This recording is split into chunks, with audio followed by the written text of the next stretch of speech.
Namaskar. A warm welcome to World News and Indian Perspective on All India Radio.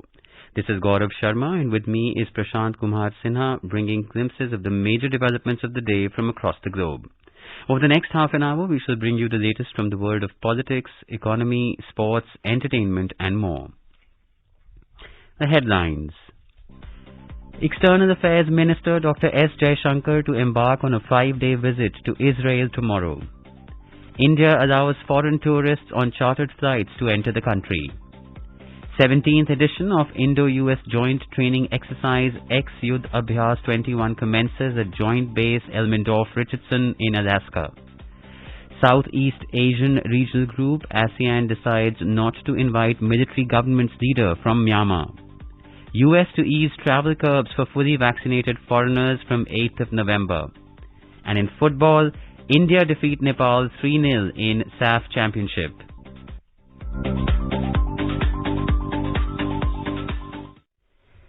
As India is on the verge of vaccinating 100 crore people against COVID-19, All India Radio salutes the doctors, nurses and others who are making this possible.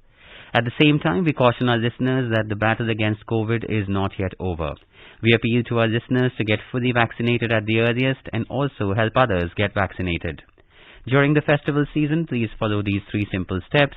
Wear a face mask, maintain 2 gaz ki duri for social distancing, and focus on hand and face hygiene. For any COVID-related information and guidance, contact the national helpline numbers 011-2397-8046 and 1075. And now, the news in detail. External Affairs Minister Dr. S. Jaishankar will be on a 5-day official visit to Israel from tomorrow at the invitation of alternate Prime Minister and Foreign Minister of Israel, Yair Lapid. This will be his first visit to the country as the External Affairs Minister. He will hold a bilateral meeting with the alternate Prime Minister and Foreign Minister of Israel. He will also call on the President, the Prime Minister and the Knesset Speaker. India and Israel elevated bilateral relations to a strategic partnership during the historic visit of Prime Minister Narendra Modi to Israel in July 2017. Since then, the relationship between the 2 countries has focused on expanding knowledge-based partnership, which includes collaboration in innovation and research, including boosting the Make in India initiative. The External Affairs Minister will interact with the Indian-origin Jewish community in Israel, Indologists, Indian students who are currently pursuing their education in Israeli universities, and business people from high-tech industries. External Affairs Ministry said the visit will also be an occasion to pay tribute to the valiant Indian soldiers who laid their lives in the region, especially during the First World War. Minister of State for External Affairs V. Muralidharan will be on a 5-day official visit to Sudan and South Sudan from the 18th of this month. This will be his first official visit to both the countries. On the first leg of his visit to Sudan, Mr. Muralidharan will hold talks with Foreign Minister Dr. Mariam Al-Sadiq Al-Mahdi and other dignitaries on bilateral, regional and international issues of mutual interest. He will call on the President of the Sovereign Council of Sudan, First Lieutenant General Abdel Fattah Abdul Rahman Al-Burhan, and Prime Minister Abdullah Hamdok. The minister will also interact with the Indian community in Sudan during the visit. On the second leg in South Sudan, Mr. Muralidharan will call on President General Salva Kiir Mayardit. The government has allowed foreign tourists on chartered flights to enter the country on chartered flights. Union Home Ministry has started granting fresh tourist visas to foreigners coming to India through chartered flights with effect from the 15th of this month. The ministry in a statement said that all COVID-19 protocols and norms notified by the Health Ministry to be adhered to by foreign tourists and carriers, bringing them into India and other stakeholders at landing stations. Due to the COVID-19 pandemic, all visas granted to foreigners were suspended last year. Various other restrictions were also imposed on international travel by the central government to arrest the spread of the COVID-19 pandemic. After considering the evolving COVID-19 situation, foreigners were later allowed to avail any kind of Indian visa other than tourist visa for entry and stay in India. Army Chief General Manoj Mukund Naravane, who is on a 5-day visit to Sri Lanka, visited headquarters of the Sri Lankan Navy today and interacted with Commander of Sri Lankan Navy Vice Admiral Nishantha Ulugetene and other senior officers. Views on bilateral defence partnership between both nations were exchanged. The 8th edition of joint military exercise Mitra Shakti between the Indian Army and the Sri Lankan Army culminated today in Ampara, Sri Lanka. The exercise was commenced on the 4th of this month. Exercise Mitra Shakti, based on counter-insurgency and counter-terrorism operations in semi-urban terrain, is the largest bilateral exercise being undertaken by the Sri Lankan Army, and it forms a major part of India and Sri Lanka's growing defence partnership. The Defence Ministry said during the past 14 days, both contingents displayed great enthusiasm and professionalism while practicing joint drills. The participating contingents expressed immense satisfaction at the termination of the exercise in terms of standards achieved during the conduct of the exercise.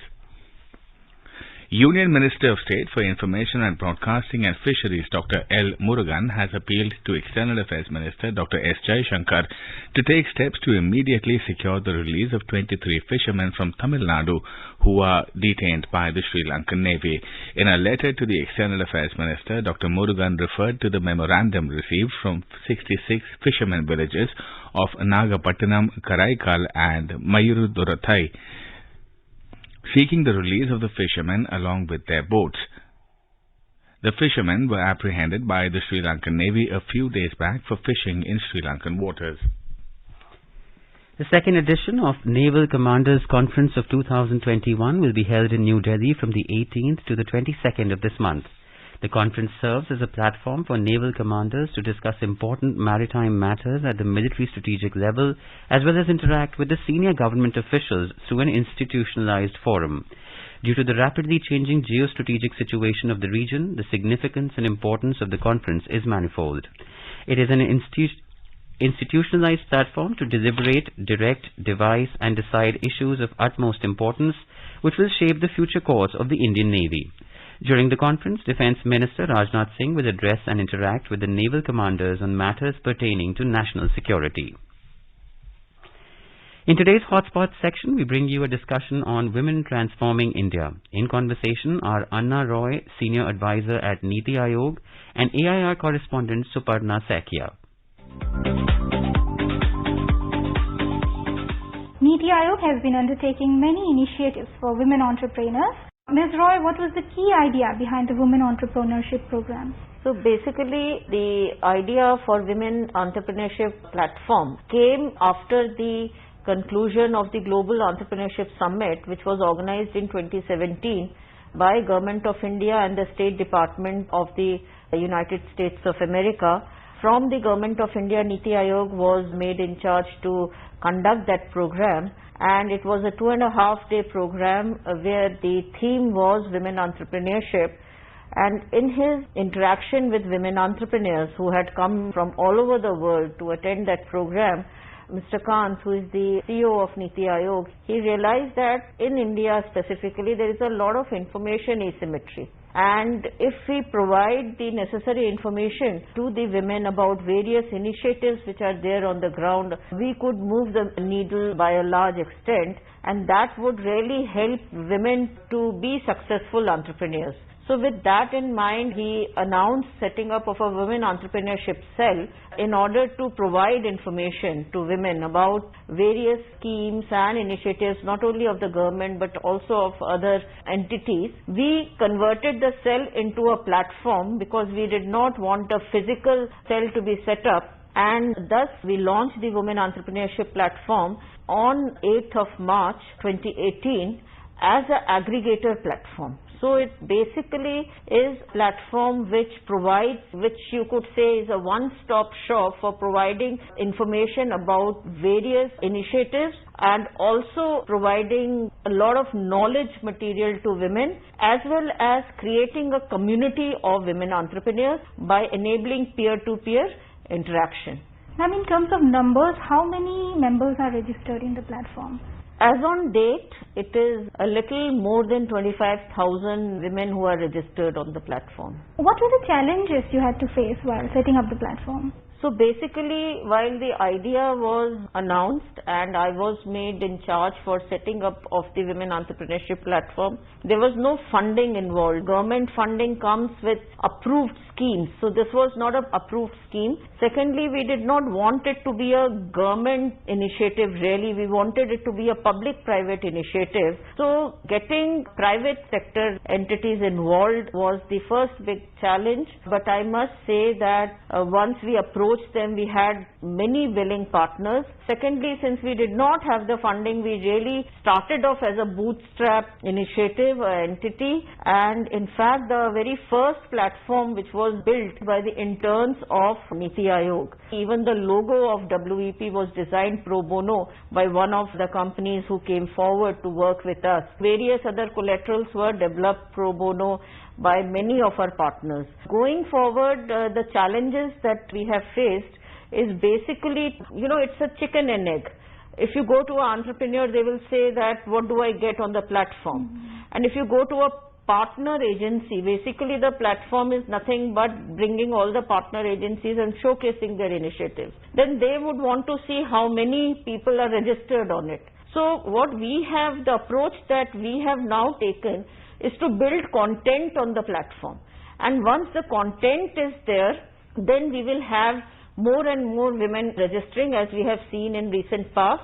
So that is the approach which we have now taken. A, building the features of the platform, and B, creating more and more content. The last challenge is to, reach out to the semi-urban, rural areas, and also areas where, reaching out online may be a challenge. Initially, we had an offline program, but post-COVID, that has really taken a back seat. So, in order to do that, we have now the community page of the platform has 8 Indic languages. That is the other challenge, was to reach out to all segments of people. So, faced with these challenges, we are trying to curate the program in such a manner that we don't leave out anybody. We are working through agencies who have on-the-ground presence, and through them we are trying to reach to those segments who may not be very familiar or comfortable, approaching online. Ms. Roy, 75 women achievers will be felicitated with Women Transforming India Awards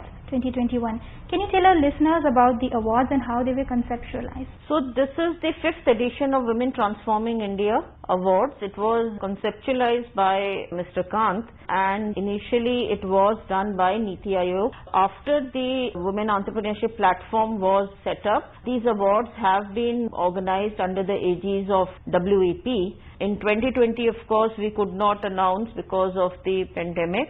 So there has been 1 year gap, but after 2019, in 2021, now we are doing the next award, the 5th edition. And since we are already celebrating 75 years of independence, we should have this celebration of women entrepreneurs along with the celebration of 75 years of independence, and women have played a big role in our journey post-independence. So we have clubbed the two, and WTI this year will be celebrated under the aegis of Amrit Mahotsav. And though in the past we have been, felicitating around 15 entrepreneurs, but this year, since it is 75 years of celebration of independence, we have decided to felicitate 75 women achievers. What is the process of applying for these awards? So you can go on the website wep.gov.in. It's a very easy process, and there is a form. Most of it is a drop-down menu, so you don't have to write too much. Also, you can fill the form at the draft stage. You need not fill it at one go. You can take your time, and once you are satisfied with the form, then you can finalize it and submit it. So we have tried our level best to make the form very, very easily accessible. Somebody can self-nominate themselves, or somebody can nominate another person also. So all the options are also available, and this form has been further improved this year based on our experience from last year.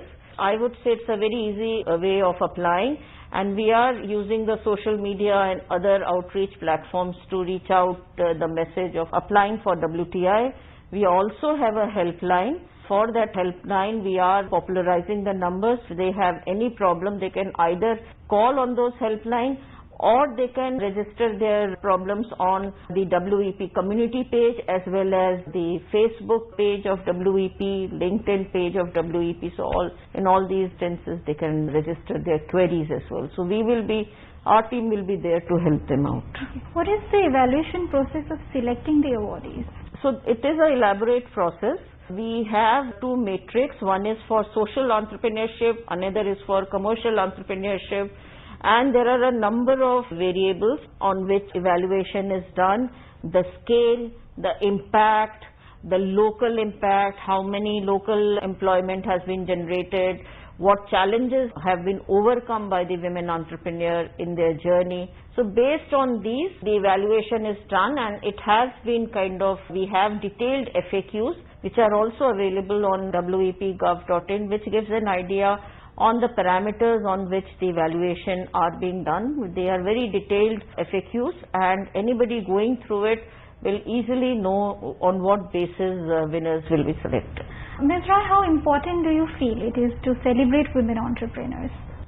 I think it's very important. It is a challenge, no doubt, because there is a risk involved. Secondly, the perception associated with it, that what we typically see is the garage mentality where you open a small boutique or a parlor, that kind of a thing. So unless we celebrate women achievers who have done great job in this sphere, you don't have role models, and without role models, that inspiration does not come. So I feel it is very important to celebrate the wonderful stories that we have, and we have such good, all our past winners, their life stories are there on the website. So I think it's very important to celebrate these stories so that they can set an example for others to follow. Although women constitute a small percentage of the total entrepreneurs, there has been a steady rise of women entrepreneurs in the country. What are the factors that have played a role in this? So I would, to a large extent, I would say that various government schemes, if you see, finance is a major issue in business in India, and specific schemes have been launched where women entrepreneurs are given support in raising finance. Also, we have Startup India, an initiative of the government which focuses on promoting entrepreneurship, startup, ecosystem with a focus on women. The government has also focused on, setting up and building the ecosystem through incubators, accelerators, in collaboration with the industry, academy, as well as in international bodies. So all that, I think, has provided a platform for women to come forward, address their queries and achieve their dreams. Ms. Roy, what according to you are the specific problems that women entrepreneurs have to face in the country? So I think women, if you see globally, you will find that there is a challenge which women entrepreneurs face. I would not say that it is specific to India.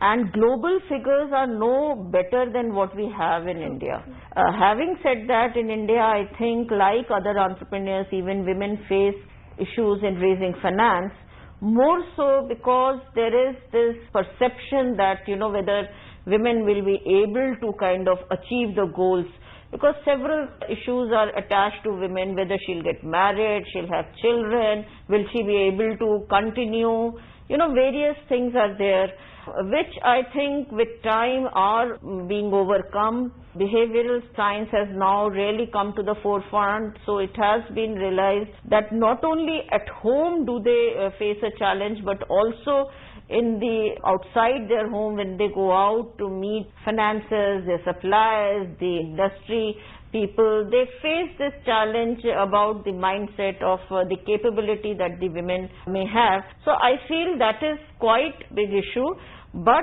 consistently through their hard work and perseverance, and also supported by various initiatives to help them, I think women are coming in the forefront. And women are always disproportionately impacted during crisis. So how do you feel COVID-19 has impacted women entrepreneurs, and what can we do about it? COVID-19 impacted everybody, and women also got impacted. I think now we are coming out of the pandemic. During the pandemic, we were able to reach out to a larger, through WEP, we launched a few initiatives like Masking with WEP, where we tried to provide employment to women to work from home in, making masks and other materials. I feel that, keeping pandemic in view, we need to see how we can leverage technology to help entrepreneurs, and there I would like to refer to a lot of initiatives which are being taken by the government. Niti Aayog is in the forefront of that. Through data sharing, through the account aggregators, we are trying to provide a system where collateral-free loans can be given, and obviously women entrepreneurs will also benefit from it, where based on their digital footprint, based on their other activities, they will be able to access finance. So that is one thing. Second is being part of the value chain. For that, they need necessary, mentoring, necessary access to the right set of people. So we have partnered with FICCI.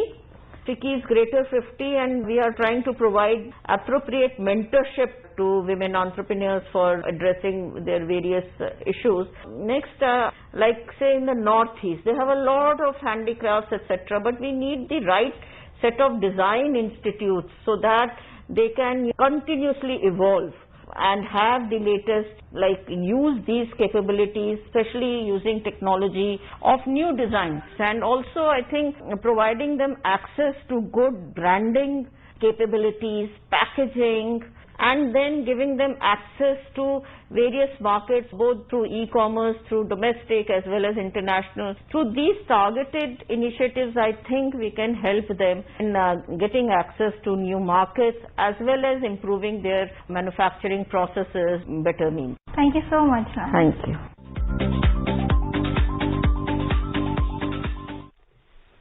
This is All India Radio giving you the news. For quick news updates round the clock, follow us on Twitter at AIR News Alerts. The 17th edition of Indo-US Joint Training Exercise, ex-Yudh Abhyas 21, commenced at Joint Base Elmendorf-Richardson in Alaska yesterday. 300 US Army soldiers and 350 soldiers of the Indian Army are participating in the exercise. The 14-day training schedule includes activities on joint training in a counter-insurgency and counter-terrorism environment under United Nations mandate. The joint exercise will facilitate both armies to know each other better, share their wide experiences, and enhance their situational awareness through information sharing. This will help them in undertaking joint operations at battalion level in mountainous terrain with cold climatic conditions under the ambit of the United Nations. The opening ceremony saw the unfurling of the national flags of both countries amidst playing of the national anthems. Prime Minister Narendra Modi has congratulated Jonas Gahr Store on assuming the office of Prime Minister of Norway. In a tweet, Mr. Modi said he is looking forward to working closely with him in further strengthening India-Norway relations. To commemorate the World Food Day, the Ministry of Food Processing Industries under the Pradhan Mantri Formalization of Micro Food Processing Enterprises PMFME scheme organized a Food Tech Summit on Saturday. The Food Tech Summit 2021 aimed at setting the stage for all the food tech stakeholders to impart, discuss and acquaint micro-enterprises on the new emerging trends in food processing and technological innovation. Joint Secretary in Ministry of Food Processing Industries Minhaj Alam addressed the Food Tech Summit and highlighted the importance of the micro-food processing sector as the growth driver of the Indian economy, and through the PMFME scheme, the government's efforts to encourage food processing in India. International Monetary Fund IMF has commended India's swift and substantial response to the pandemic and noted that there is a possibility of a faster than expected recovery. The IMF has projected India's economic growth at 9.5% in the fiscal year 2021-22 and 8.5% in 2022-23. Headline inflation is projected at 5.6% in 2021-22 amid elevated price pressures. In its Article 4 consultations report, IMF has further said that a persistent negative impact of COVID-19 on investment and other growth drivers could prolong the economic recovery. The regional grouping of Southeast Asian nations, ASEAN, has decided to invite a non-political representative from Myanmar for the summit meeting to be held from the 26th to the 28th of October, said the ASEAN chair, Brunei. The statement by ASEAN chair was issued after an emergency meeting of the foreign ministers of ASEAN countries last night. The statement implies that the military government will not be invited for the summit meeting, which is an unprecedented move for the group. The meeting was called to discuss the failure of Myanmar to allow unrestricted access to the special representative of ASEAN to Myanmar and adhere to the peace roadmap agreed to in April. The U.S. Centers for Disease Control and Prevention, CDC, has said that it will accept mixed-dose coronavirus vaccines from international travelers, a boost to travelers from Canada and other places. The CDC said last week that it would accept any vaccine authorized for use by U.S. regulators or the World Health Organization.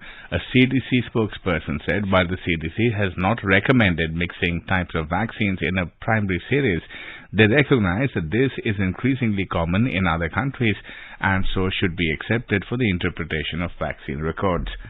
British police investigating the murder of a conservative lawmaker is treating the case as a terrorist incident. Sir David Emees was stabbed multiple times at his constituency surgery in Leigh-on-Sea in Essex yesterday. A 25-year-old British man was arrested at the scene on suspicion of murder. The Metropolitan Police said there was a potential link to Islamist extremism. India clinched the South Asian Football Federation SAFF Championship for 8th time, defeating Nepal 3-0 at Maldives National Football Stadium in Mali today. Indian skipper Sunil Chhetri scored the first goal of the match in the 49th minute when he headed in Pritam Kotal's lofted pass. Then minutes later, Suresh Singh Wangjam, finding free space inside the box, placed the ball past the Nepalese goalkeeper into the back of the net. Sahal Abdul Samad further increased India's lead by scoring the third goal just 2 minutes before ending the game. And now let us take a look at the major developments around the world as reported in the foreign press. The Globe and Mail says UN official says Taliban to announce secondary school for girls. Financial Times reports Georgieva Rao reveals a murky truth about global financial institutions. The Guardian writes Boris Johnson's climate credibility at stake in run-up to COP26 summit. The Sydney Morning Herald says NASA launches first space probe to study Jupiter's Trojan asteroids.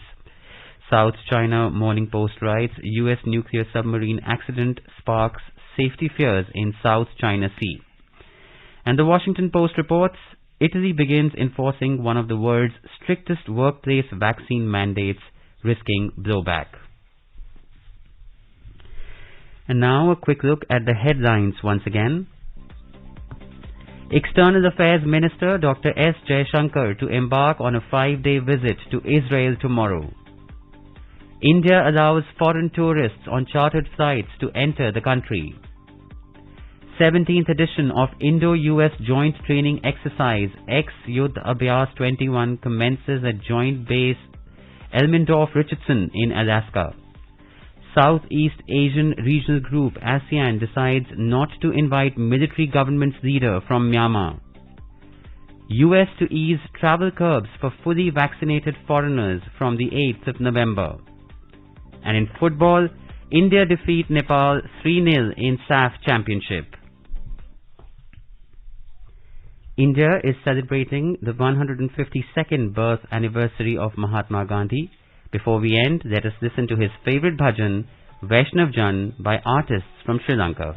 Vaishnav Jan to tene kahiye je peed parani jaane re par dukhe upkar kare koye man abhiman naane re sakal lokman sahune vande ninda na karege niye vaach kaach man nischay के धन धन जननी देवी रे वैष्णव जन तो. And with that, we end this bulletin. We'll be back at the same time tomorrow with the next edition of World News.